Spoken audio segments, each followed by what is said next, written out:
26 अप्रैल 1986 रात के करीब 1 बज रहे। यूक्रेन के एक छोटे से शहर प्रिप्यात में सब लोग आराम से सो रहे थे। किसी को अंदाजा नहीं था कि अगले कुछ ही मिनटों में उनकी जिंदगी हमेशा के लिए बदलने वाली है। एक ऐसा धमाका होने वाला था जिसकी गूंज पूरी दुनिया को हिला कर रख दी। ये कहानी है चेर्नोबिल न्यूक्लियर पावर प्लांट की, एक ऐसा हिफाजती सिलसिला जो पल भर में मौत का सबसे बड़ा मंजर बन गया। आज इस वीडियो में हम चेर्नोबिल ट्रेजेडी के हर एक एस्पेक्ट को कवर करेंगे। क्या हुआ था, क्यों हुआ था, इसका असर कितना भयानक था, कौन कौन से देशों पर इसका असर पड़ा, और सबसे जरूरी आज 40 साल बाद वहां की लाइफ कैसी है, क्यों वहां आज भी सब कुछ वैसे ही थमा हुआ है। अगर चैनल पे नए हो तो सब्सक्राइब जरूर कर लेना, वीडियो को लाइक जरूर कर देना, and let's break it out.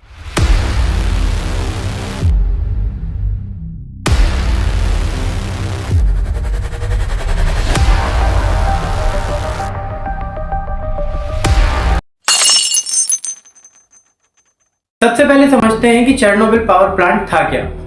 यह सोवियत यूनियन का एक प्राइज पोजीशन था जो मॉडर्न टेक्नोलॉजी का प्रतीक था।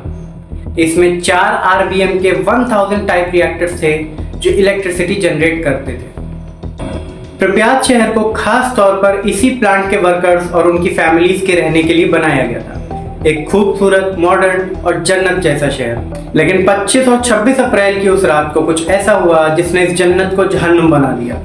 अब आते हैं उस सवाल पर कि व्हाट एंड व्हाई हैपेंड। असल में उस रात रिएक्टर नंबर 4 पर एक रूटीन सेफ्टी टेस्ट चल रहा था। टेस्ट का मकसद ये देखना था कि अगर प्लांट की पावर सप्लाई फेल हो जाए तो क्या टरबाइन की स्पिनिंग एनर्जी से कूलिंग पंप्स तब तक चलते रहेंगे जब तक बैकअप डीजल से जनरेटर स्टार्ट ना हो जाए। ये टेस्ट पहले भी फेल हो चुका था, इसलिए इस बार मैनेजमेंट पर बहुत ज्यादा प्रेशर था। टेस्ट को थोड़ा डिले किया गया जिसकी वजह से नाइट शिफ्ट के कम एक्सपीरियंस ऑपरेटर को इसे हैंडल करना पड़ा। टेस्ट शुरू करने के लिए रिएक्टर की पावर को कम करना था, लेकिन पावर इतनी कम हो गई कि रिएक्टर अनस्टेबल हो गया। उस समय के ऑपरेटर्स ने सोचा कि वो सिचुएशन को कंट्रोल कर लेंगे।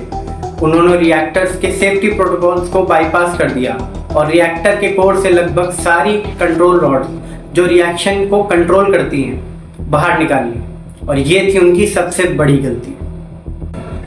रिएक्टर के अंदर एक फेटल डिजाइन फ्लॉ था जिसे पॉजिटिव वॉइड कोफिशिएंट कहते हैं। जब कूलिंग वाटर भाप में बदलने लगे तो न्यूक्लियर रिएक्शन कम होने की बजाय और तेजी से बढ़ने लगता है। जब ऑपरेटर्स को रियलाइज हुआ कि सिचुएशन हाथ से निकल चुकी है तो उन्होंने इमरजेंसी शटडाउन बटन दबाया जिसे AZ5 कहते हैं। लेकिन किस्मत को कुछ और ही मंजूर था। कंट्रोल रॉड्स के टिप्स बोरॉन के बने थे, लेकिन इनके एंड्स ग्रेफाइट के थे। जैसे ही रॉड्स अंदर गईं, उन्होंने रिएक्शन को रोकने के बजाय 1 सेकंड के लिए और बढ़ा दिया।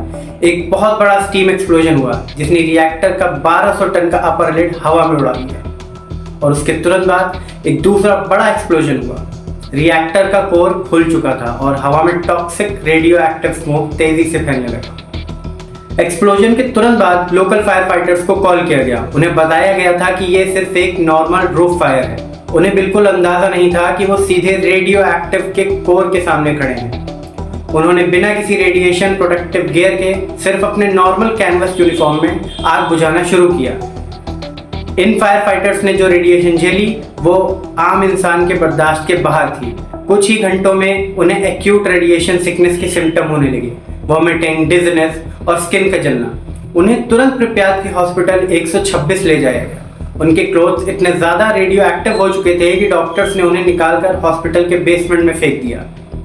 और दोस्तों, आप सुनकर हैरान हो जाएंगे कि आज भी लगभग 40 साल बाद वो कपड़े उसी बेसमेंट में उसी हालत में वहां पर पड़े हुए हैं, और उनसे इतना रेडिएशन निकलता है कि वहां जाना मौत को दावत देने जैसा है।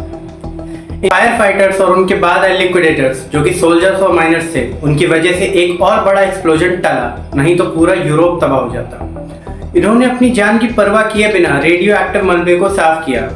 इनमें से बहुत से लोगों की कुछ ही दिनों या कुछ ही हफ्तों में दर्दनाक मौत हो गई। अब बात करते हैं इसके ग्लोबल इम्पैक्ट की। सोवियत गवर्नमेंट ने शुरुआत में इस पूरी घटना को छुपाने की कोशिश की।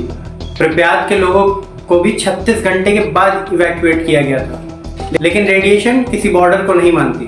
2 दिन बाद स्वीडन के एक न्यूक्लियर पावर प्लांट में जब वर्कर्स के कपड़ों पर रेडिएशन डिटेक्ट हुई, तब उन्हें रियलाइज हुआ कि ये उनके प्लांट से नहीं बल्कि कहीं और से आ रही है।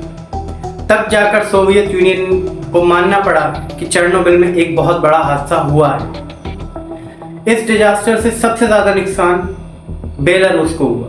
चेर्नोबिल प्लांट यूक्रेन में था, लेकिन हवा का रुख ऐसा था कि लगभग 70% रेडियो एक्टिव फॉलआउट बेलारूस पर गिरा। इसके अलावा Ukraine, Russia, Sweden, Norway, Finland और यहाँ तक कि यूनाइटेड किंगडम और जर्मनी के कुछ हिस्सों तक ये रेडियो एक्टिव क्लाउड फैल गया। लाखों हेक्टेयर्स की खेती की जमीन और फॉरेस्ट हमेशा के लिए जहरीले हो गए। जानवरों में म्यूटेशंस होने लगे और आने वाले सालों में थाउजेंड्स ऑफ लोगों को थायराइड, कैंसर और दूसरी बीमारियां झेलनी पड़ी।